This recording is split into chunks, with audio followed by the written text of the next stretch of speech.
तो कि भाई कुछ प्राइमोर्डियल सूप में आपका कुछ जीवनदायक कुछ अणु आ गए और उनमें आपस में संघनित होकर के कुछ ऐसे अणु आ गए जो कि रेप्लिकेट हो सकते थे, रिप्रोड्यूस हो सकते थे। उनमें कुछ मेटाबॉलिज्म आया और जीवन का निर्माण हो गया। मतलब एक इनऑर्गेनिक से एक इनऑर्गेनिक या पहले कार्बन डाइऑक्साइड और कार्बन मोनोऑक्साइड या और अमोनिया वगैरह जो या हाइड्रोजन वगैरह गैसें थी, इनमें लाइटनिंग थंडर के कारण से ये अणु बने और इन अणुओं को एक साथ मिल करके जो है आपका जो है आग की उत्पत्ति हुई। ये अभी का सिद्धांत है, लेकिन हम देखते हैं कि लाइफ की उत्पत्ति लाइफ से ही हो सकती है ना।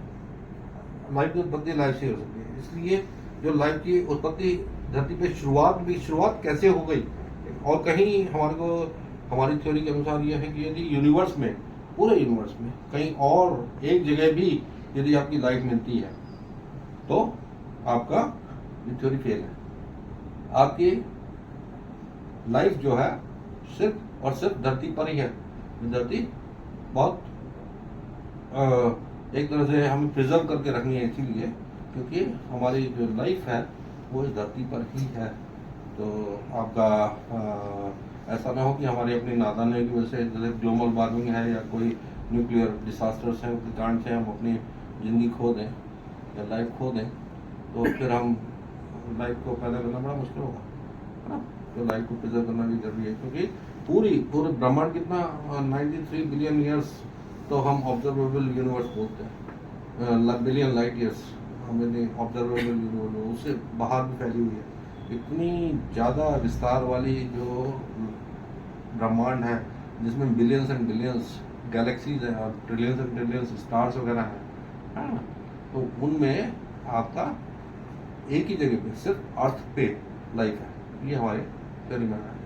फिर आपका जो है ये सब है आपका नियर डेथ एक्सपीरियंस, जो मरने वाले आदमी के पास एक्सपीरियंसेस आते हैं, नियर डेथ एक्सपीरियंसेस आते हैं, तो वो जिंदा हो जाता है, फिर दोबारा उसे कुछ ऐसा महसूस होता है कि वो टनल में से लाइट देखी, उसने टनल में से होके गुजरा और एक लाइट के पास पहुंचा, वहाँ पे ही feels unconditional love and meet some of the dead relatives also.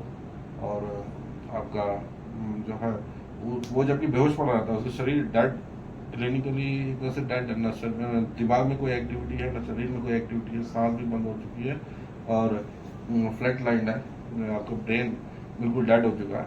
उसके बावजूद ये महसूस करता है, ये देखता है और उसे आवाज़ें भी सुनाई देती हैं, और वो इस एक्सपीरियंस को रिमेंबर भी रखता है बाद में भी दूसरे लोगों को बताने के लिए, और वो ठीक भी हो जाता है ना। तो इस तरह के नियर डेथ एक्सपीरियंसेस हैं।